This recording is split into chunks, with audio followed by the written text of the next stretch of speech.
Hey, Shalom Israël, Shalom les frères, les sœurs, j'espère que vous allez bien. All praises be to the Most High, our power.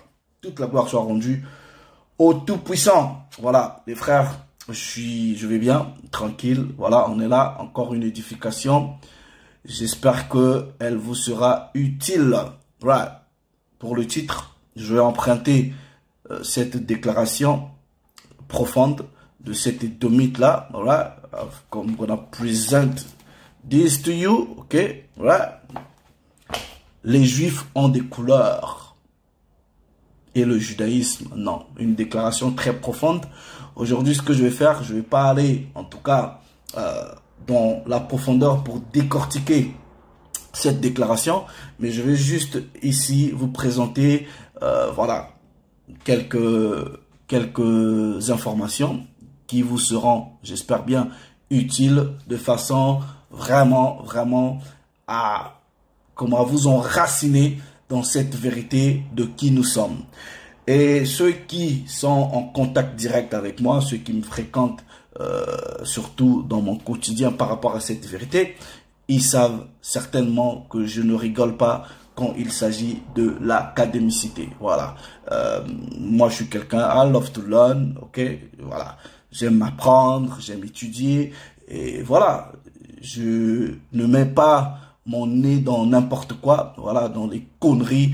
Comme vous voyez, il y en a qui, aujourd'hui, soit disons, sont des écrivains, soit disons, ils vous écrivent des bibles ou des histoires à dormir debout de Gungangando, là, qui viennent vous revendre ça. Vous voyez même que celui qui se présente devant vous étant que soi-disant auteur, vous voyez son expression et son langage et son raisonnement sont même incompatibles avec ce qu'il vous présente comme ses livres. Là, c'est joke, man.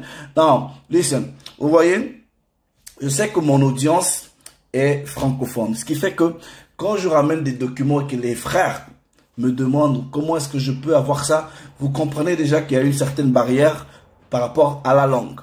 Et cette vérité-là de réellement qui sont les Israélites, les Juifs, c'est qui? Historiquement parlant, scientifiquement parlant, archéologiquement parlant, plusieurs travaux ont été déjà faits dans le monde anglophone. Les francophones, on est toujours en retard. Et ici, j'encourage les frères qui sont intelligents, intellectuels, les frères qui ont vraiment, voilà, ce pouvoir-là intellectuel. Ok, présentez-nous vos travaux de recherche. Alors, quand il s'agit des travaux de recherche, nous ne prenons pas n'importe quoi. On prend un travail de recherche, on l'analyse, on le compare, et voilà, on le passe au peigne fin. Et ensuite, on prend ce qui est bien et on rejette ce qui est mauvais. Voilà. Donc, et quand, par exemple, dans le monde francophone, vous avez des choses qui bougent comme ça, c'est toujours important de l'apprécier et de le partager.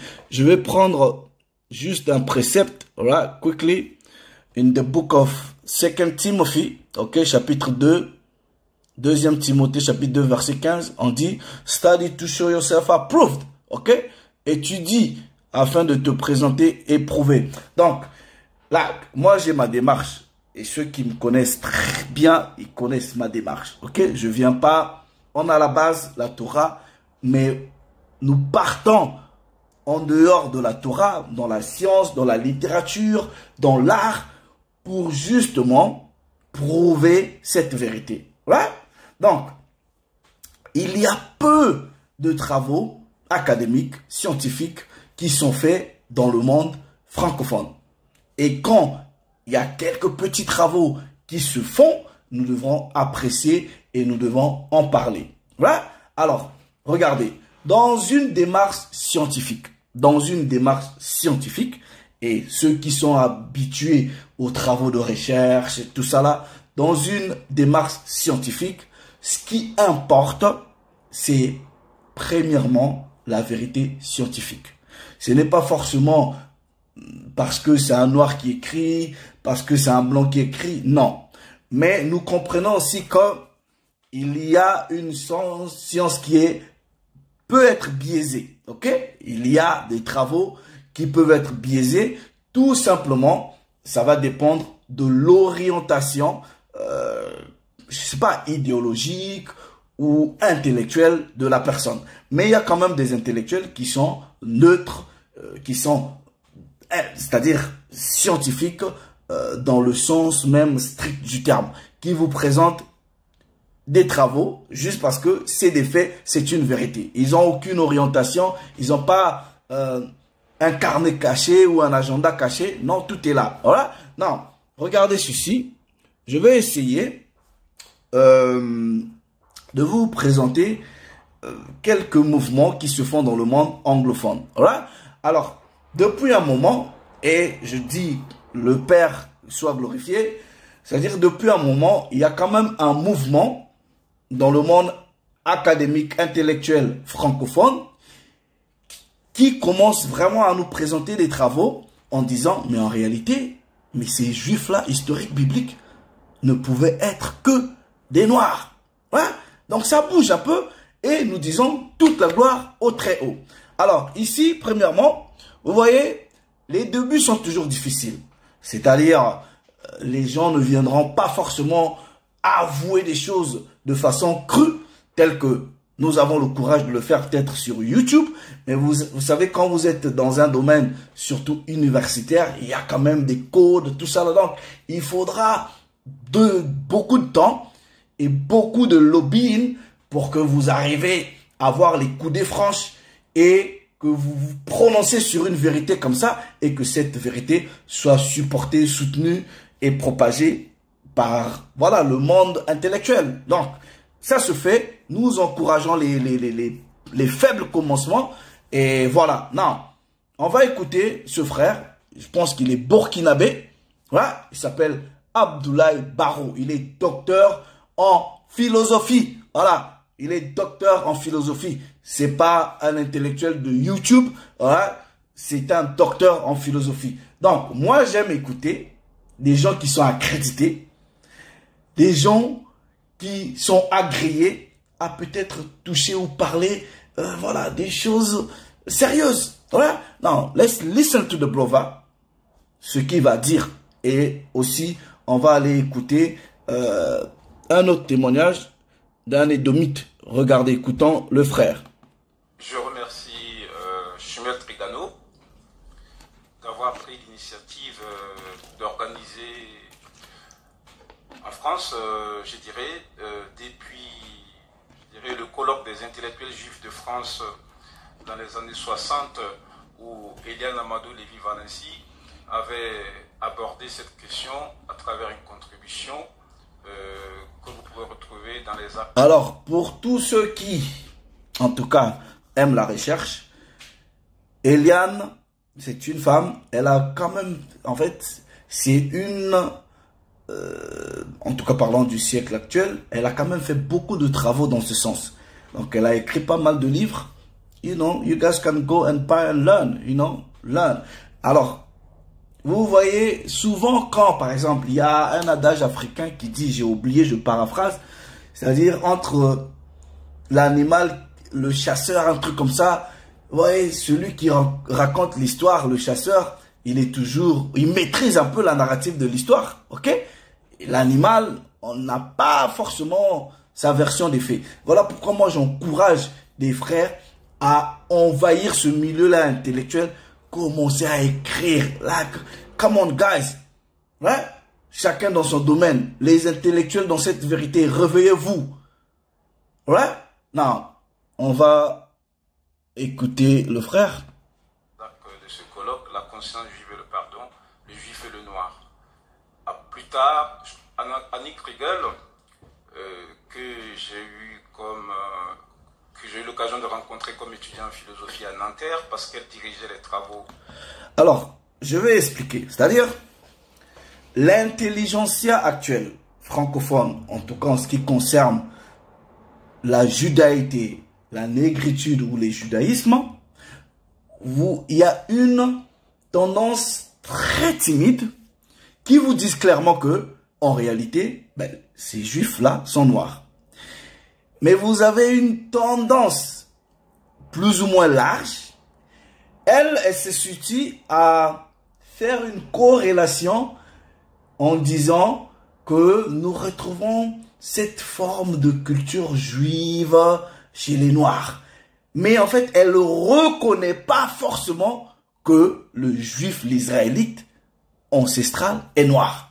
Donc, vous devrez faire très très attention, c'est-à-dire c'est très surnois. Ok? Donc, il y en a qui vont faire juste une juxtaposition, une petite corrélation, mais ils vont jamais scientifiquement vous avouer, ben en réalité c'est ça. Et vous avez une tendance très très, elle est un peu, voilà, de bas volume, qui vous dit exactement, ben les Noirs ce sont eux les vrais Israélites, les vrais Juifs, ok? Donc, vous devrez comprendre ces choses-là. C'est un combat, voilà, et j'encourage les intellectuels d'envahir ce milieu-là. Appropriez-vous votre histoire, écrivez-nous les livres, ok? On va écouter le frère. Et je pense que le frère ici est dans cette tendance-là, c'est-à-dire il va pas, c'est un milieu qu'il contrôle pas, voilà. Donc, aller dire des choses comme ça, t'as peur que tu sois désavoué, voilà, par voilà, l'élite, soi-disant, celle qui est considérée comme l'élite intellectuelle.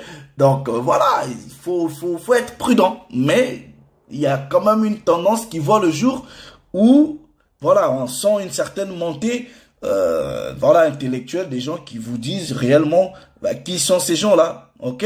On va continuer à écouter le frère. D'un de mes compatriotes, aussi dans les Juifs et le monde moderne, avait effectivement fait le tour un peu de certaines catégories existentielles spécifiques aux Juifs et aux Noirs. Donc, en arrivant du Burkina Faso pour poursuivre mes études de philosophie, c'est vrai que vu d'Afrique, j'avais aucune connaissance ni de la tradition d'Israël, ni du judaïsme, ni de l'histoire juive et encore surtout de son histoire politique. Paradoxalement en Afrique, c'est par le fait existentiel de l'État d'Israël que beaucoup de Noirs accèdent à la problématique juive. Alors, je dirais, vous allez voir ce que le frère, la tendance qu'il va présenter, je vais la contraster avec ce que un autre intellectuel édomite va présenter. Voilà. Là, ceux qui sont habitués à des travaux, voilà, ils comprennent, ok? Vous devrez être très attentif. Très attentif. Développer la capacité d'écouter les gens, analyser ce qu'ils disent, ok? Comprenez ça. Par la médiation islamo-chrétienne, à savoir effectivement la conquête de l'Afrique par l'islam et plus tard par les différents missionnarismes, qu'ils soient donc catholiques ou protestants. Donc les Africains effectivement accèdent au monde juif, bon, en dehors bien sûr de tous ces groupes que Madame Bruder dont vient d'évoquer, les Africains n'accèdent pas directement donc au monde juif comme ça. Donc lorsque je suis arrivé en France pour poursuivre mes études de philosophie, c'est vrai, j'ai eu au programme un certain Emmanuel Lévinas, avec des maîtres comme Jean-Luc Marion et Jean-François Courtine, qui effectivement m'enseignaient la pensée de ces philosophes. Et je dois vous dire que lorsque... Un truc, et non, anyway, on a toujours cette excuse-là de dire que les Noirs n'aiment pas trop la lecture, tout ça là. Guys, we need to get away from that. Ok? We need to get... Les gens vont préférer qu'on vienne leur raconter des histoires à dormir debout, je sais pas, la forêt, je sais pas quoi, mystère, or whatever. What the hell is that? Je sais que la plupart de vous là, c'est-à-dire la démarche, you don't like that. C'est-à-dire, ça là, pour certains, pour eux, ça va nous emmener où? Mais, ils aiment seulement quand on vient leur raconter des histoires, je sais pas si c'est des pirouettes, je sais pas si c'est des acrobaties, des histoires à dormir debout, là, mystique, mystérieux, je sais pas quoi là. That's, come on. Anyway, let me just listen, man. Lorsqu'on étudie la tradition philosophique occidentale, comme cela était mon cas, on se rend compte que c'est une sorte, je dirais, des tête-à-tête avec les Grecs, Platon, Aristote, les stoïciens, les néo-platoniciens, ça n'en finit jamais. Et on ne vous parle jamais des philosophes, des prophètes et des grands penseurs juifs au XXe siècle, comme Scholem, comme Buber. Bon, je ne parle pas d'Hannah Arendt, et puis bon, en France, Yankelevitch et bien d'autres. L'école de pensée juive de Paris, comme on dit, cette école qui a reconstruit intellectuellement le judaïsme après la guerre. Non. Donc, vous voyez tout ce que ce frère dit là, il parle de ces intellectuels, la plupart c'est des édomites, ok? Non, moi je touche pas la notion parce que c'est des édomites ou quoi que ce soit, ok? Nous parlons de ce qui est scientifique. Qu'est-ce que ces gens-là présentent comme travaux? Qu'est-ce que ces gens-là présentent comme science? Voilà, c'est ça qui m'intéresse d'abord. Je pense que Shmuel Trigano, par cette initiative, effectivement, s'inscrit dans cette filiation, et je le remercie. Si je parle de la phénoménologie des entités juives et noires, par alors, on peut entendre... Dans le milieu intellectuel, ils disent que c'est ce qu'ils appellent par phénoménologie. C'est-à-dire, voilà, ils pensent que c'est un phénomène nouveau. Non, non, c'est pas nouveau. Ok? You guys gonna...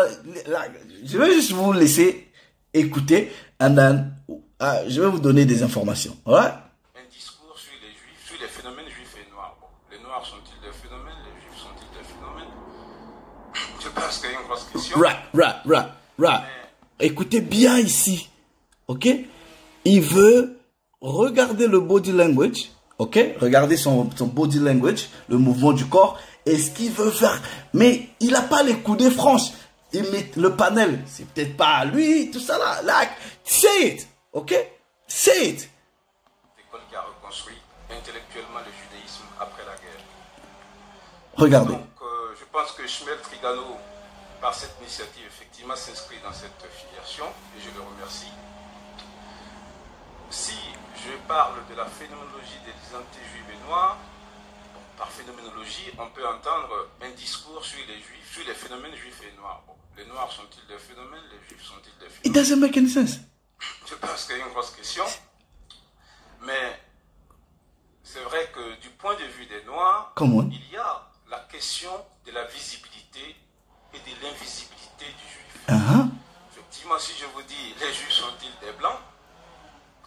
Effectivement, les juifs sont-ils des blancs? Donc lorsque le noir est face aux juifs, il est à la fois face, effectivement, quelqu'un qui se déclare, qui est blanc, qui est visible, qui est blanc, comme dit Hannah Arendt. Et puis, de l'autre côté aussi, lorsque le juif déclare qu'au-delà de la blancheur de sa peau, puisque le noir, la couleur de la peau, quand même, surdétermine son rapport au monde, notamment dans la rencontre avec l'Occident chrétien. Donc, effectivement, bon, la question, les noirs sont-ils des noirs? Bon, là, effectivement, je pense que... Ça pose pas de problème. Et la réponse sera de soi. Mais les juifs sont-ils des blancs? Je pense que là, ce n'est pas si évident. Right. Lorsqu'on regarde... les juifs sont-ils des blancs? Là, ce n'est pas évident. Right? Donc, le frère, je comprends. Il ne peut pas forcément faire des déclarations crues, mais intellectuellement, il pose quelque chose. And I love it. Ok? I say all praise. Félicitations, mon frère. Alright? Lorsqu'on lit toute l'anthropologie allemande, notamment au XVIIIe siècle, et chez les théoriciens du racisme européen comme Wilhelm Marr et les antisémites professionnels et tout dans l'Allemagne de l'époque, on se rend compte effectivement, lorsqu'on veut caractériser physiquement les juifs, bon, il y a la caricature du nez juif, toutes les théories sur la nasalité du juif et la nasalité de la judéité. Je ne reviens pas là-dessus, il y a des gens qui ont fait des travaux là-dessus. Mais on se rend compte que ces antisémites, ils traitent les juifs de noireaux. Right. On trouve des textes, ils sont noireaux, ils sont noirs, ils sont africains. Donc, curieusement, j'ai retrouvé beaucoup de textes comme ça où le juif n'est jamais classé parmi les jaunes. Non. Ni parmi je ne sais plus quel autre groupe. Toujours, il est renvoyé vers l'Africain noir. Il est noirâtre, il est noiro. Non. I'm gonna stop there. Et je vais vous montrer. Let me show you something. Là, ici, j'ai un document. The Jew and Negro. Ok? Now, qui l'a écrit? Ce monsieur-ci, PhD. Right? Now, let me just take you somewhere. Alors, ce monsieur, en 1910, bon, il fait quand même ses travaux. Il nous présente, voilà, les différentes races en fonction des fils de Noé. Ouais. Bon, je viens à la page 7, ici, as you can see. Je vais essayer de stabiliser ça. Anyway, hold on. Anyway, je vais juste lire.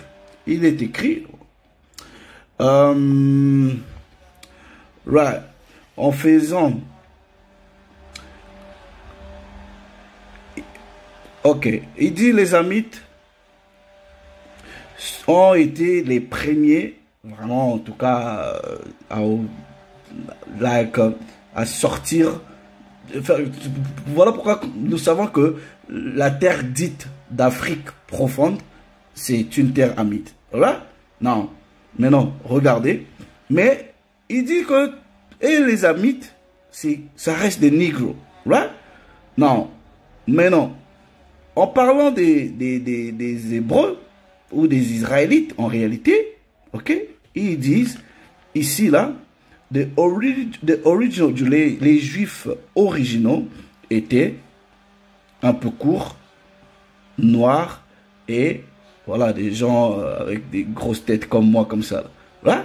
They were all Negro. The original Jew and Negro, right? C'était, ils avaient le même père, c'est-à-dire, the dad, quand vous lisez ce livre, il fait ça en fonction des fils de Noé. Donc, il dit de la Scandinavie, all the way to the Congo, jusqu'au Congo, quand on parle des Juifs là, c'est des Noirs. Right? Non. Je vais vous montrer maintenant les travaux de ce monsieur-ci. Ok? On va d'abord l'écouter et ensuite lire ce qu'il a écrit. Right? Pay attention. Après, je sais pas. Ces temps-ci de concurrence des mémoires. Ouais.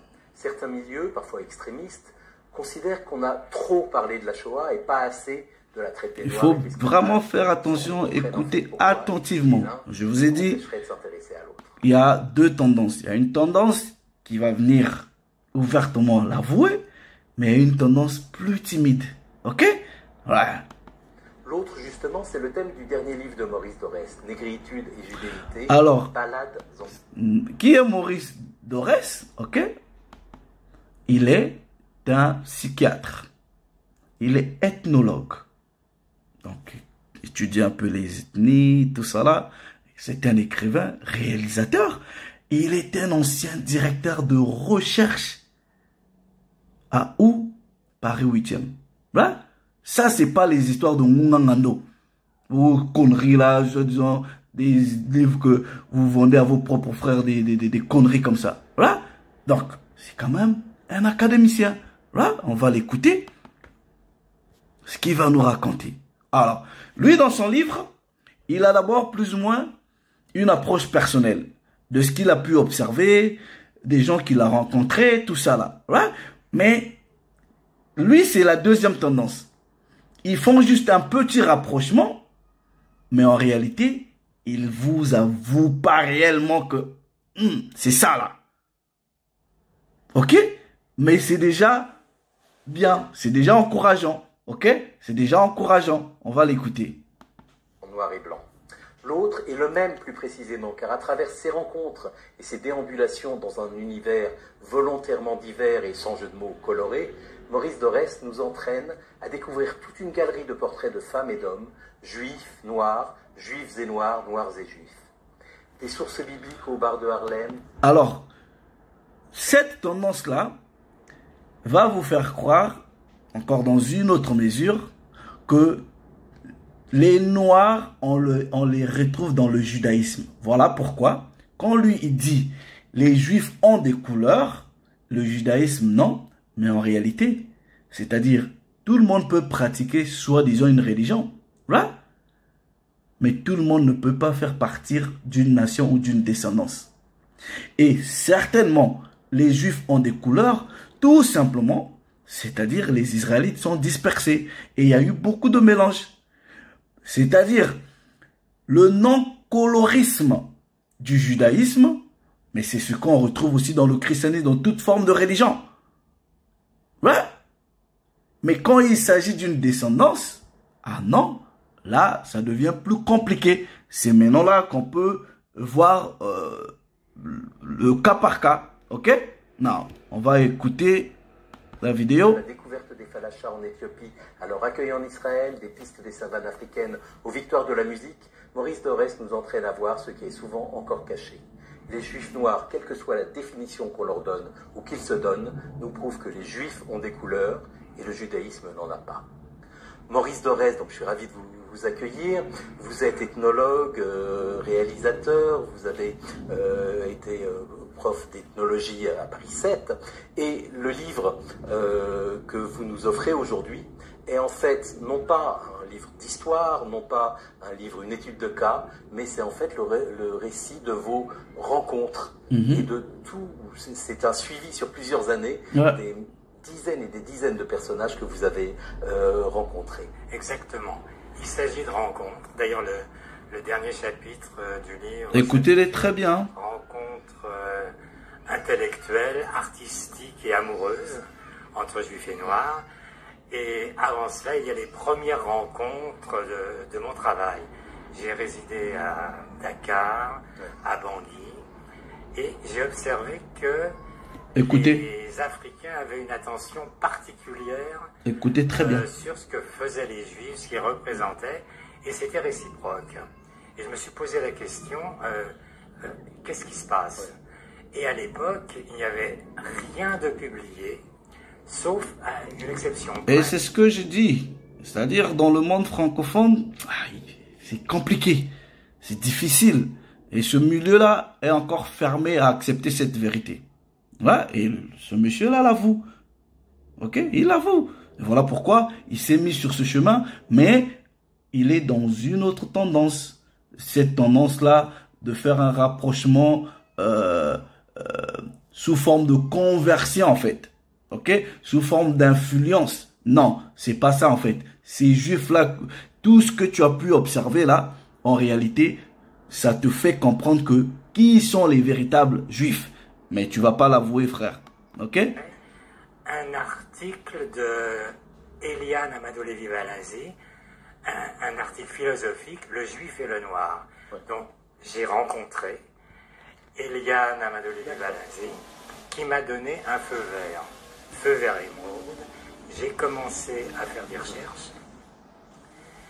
Et j'ai aussi rencontré Manitou, le nom de totem aux éclaireurs israélites de Léon Askenazi, qui allait donc, régulièrement en réalité, ce serait nous qui devrions faire ces recherches-là. Paul Biya pour des lectures, des cours de lecture de la Bible. Et Manitou m'a dit, parlant des Africains, ils sont plus bibliques que nous. Donc, à partir de ce moment-là... Ils sont plus... Attendez. Parlant des Africains, ils sont plus bibliques que nous. Donc, à partir de ce moment-là, j'ai pensé que les Juifs et les Noirs... Alors, s'ils sont plus bibliques que vous, là, c'est compliqué. Ouais, est-ce que c'est pas intriguant? Ouais, on va continuer à l'écouter. Quelque chose à se dire. Et qu'il fallait étudier la question, et j'ai commencé. J'ai commencé des recherches, j'ai rencontré beaucoup de personnes, et tout ça aboutit à un livre, La beauté de Cham, monde juif, monde noir. Donc il s'agit de rencontres individuelles et de rencontres de plusieurs mondes. J'ai aussi fait des films, Black Israel, où on voit des communautés comme les Juifs Noirs de New York, les Hébreux noirs à Dimona, qui ont une lecture très particulière de la Torah et toute une histoire. En fait, donc c'est vraiment ça qui est passionnant, c'est qu'on vous suit. Donc lui, il est beaucoup plus dans la tendance des influences de ce qu'eux ils appellent par le judaïsme sur certains noirs. Ok? L'universalisme juif et de la spiritualité africaine. Ça me semble très très fort, donc je vous demanderai d'expliquer un tout petit peu ce rapprochement. Et vous dites aussi que dans la recherche d'explication de la présence qui est de plus en plus visible de noirs juifs en Afrique, de noirs se disant juifs de différentes manières. Une très belle interview. Hein. Les universitaires, en fait, français, américains, passent à côté, en fait, de l'explication. Ouais. Est-ce que vous pouvez nous dire un peu ce que vous en pensez vous-même? Ce qu'il avoue, il est honnête. Écoutez très bien. Et il va dire que si ces travaux-là ne sont pas aussi accélérés dans le monde intellectuel francophone, c'est que, en tout cas en ces termes, il dit, il y a ce qu'on appelle par les olières, c'est-à-dire, il y a quand même une forme d'agenda comme ça, là, voilà, on veut pas trop, mais dans le monde anglophone, c'est pas pareil en fait. Il va lui-même l'avouer. Tout à fait. Ouais. C'est une histoire qui vient de loin. Paradoxalement, les Noirs, d'une certaine façon, quand ils évoluent dans la société, sont invisibles. Je vous rappelle le livre de Ralph Ellison, Homme invisible, pour qui chantes-tu? Donc, il y a chez certaines personnes un refus de voir les Noirs comme étant juifs. Et j'aimerais qu'on cesse de s'étonner de l'existence des juifs noirs. Comment? Ils ont dû lutter contre cette invisibilité. Et effectivement, ils sont en train d'y parvenir parce qu'ils sont de plus en plus nombreux, ils s'expriment de plus en plus. Et il y a des œillères. Il y a des œillères de certaines personnes, c'est ça dont vous venez d'évoquer. Donc, il y a des œillères idéologiques. Il y a des personnes qui estiment qu'un bon noir, c'est un noir anticolonialiste. Et un bon blanc, c'est celui qui va l'émanciper. Bon, donc, voilà, il y a comme ça des idées. Mais l'idée que des noirs puissent se tourner vers les juifs pour des raisons spirituelles et positives. Voilà, ils ne comprennent pas. Donc, dans certains milieux progressistes, il y a ce refus, cette incompréhension de voir. Alors, je veux vous montrer ce que ce monsieur dit. Hein? Je vais vous montrer ici. Alors, le monsieur a parlé des olières. Je prends une définition, ok, de ce que c'est. En fait, bon, juste le Larousse en ligne, on dit c'est le symbole de l'étroitesse d'esprit, des préjugés qui empêchent de comprendre. Donc, il dit qu'il y a des olières académiques qui le font exprès, et aussi ce sont des partis pris ou des préventions, c'est-à-dire pas prévention dans le sens de prévoir, mais prévention beaucoup plus dans le sens d'empêcher. Et je vais ici vous donner un exemple d'olière. Ok, ici j'ai la King James, hein, voilà. Non, regardez, je vais dans le livre d'Apocalypse, hein. Je vais vous montrer. Ici, on est dans le livre d'Apocalypse, Révélation, chapitre 1. Et au verset, vous savez que le verset 13 à 16, ou les versets 13 à 16, décrivent plus ou moins, voilà, une figure du Christ. Mais vous avez, dans cette description-là, voilà, vous sentez seulement la négritude de la personne. On vous dit qu'il a les pieds bronzés, tout ça là. Bref, regardez, maintenant, eux ici, ils mettent une inscription, ok, fils de l'homme. Ouais? Donc, ils disent, ici, dans le livre des Révélations, Jean voit, voilà, Jean décrit plutôt une référence qui fait allusion à la même figure messianique ou divine que Daniel a vu dans Daniel chapitre 7 au verset 9. Et par rapport à Jean, il voit ici dans Apocalypse 1:13, ok, une figure dont les cheveux étaient comme de la laine pure, crépue. Ouais? Donc, ils disent que Jean décrit une figure messianique qu'il appelle fils de l'homme, dont les cheveux sont blancs sont comme ouais, blanc comme yeah, du wool, like, yeah, de la laine, du coton, on va dire ça blanc, ok? Maintenant, regardez, et il ajoute qu'il a, voilà, il a les pieds bronzés. Bref, regardez ça, ça c'est une forme d'olière, ok? Regardez ce qu'ils disent. European, les Européens et Américains, traducteurs blancs, ok, white, Bible translator, à chaque fois ils font des traductions bibliques, ok, qu'est-ce qu'ils font? Ils minimisent ce passage-là qui décrit concrètement une figure qui a des traits négroïdes. Ils le disent ici, alright? European and American white Bible translator have intentionally, donc en fait à chaque fois ils font des traductions, ok, ils réduisent, c'est-à-dire ils font des traductions de manière à réduire ou à minimiser les caractères négroïdes que j'en décris ici. C'est une forme d'olière. Ouais? Non, je vais aller dans le livre du monsieur. Voilà, négritude et judaïté. Je vais essayer de lire. Attendez. Alors, à la page 67, il écrit: les populations juives ont toujours migré, ok, ont toujours migré dans les temps les plus reculés. L'idée que certains aient pris le chemin de l'Afrique coule de source. Depuis au... En fait, quand vous lisez bien la Bible, vous allez comprendre le parcours migratoire du peuple d'Israël. Les premières vagues, les deuxièmes vagues, vous lisez Jérémie, il vous parle de toutes ces choses-là, ok? Alors, déjà au IIIe siècle, Mar Zouta, un docteur babylonien, place les 10 tribus, voilà, disparues du royaume du Nord, dans le Saint-André. Je pense que ça, si c'est pas le Zohar ou c'est le Talmud, ok? Voilà, donc,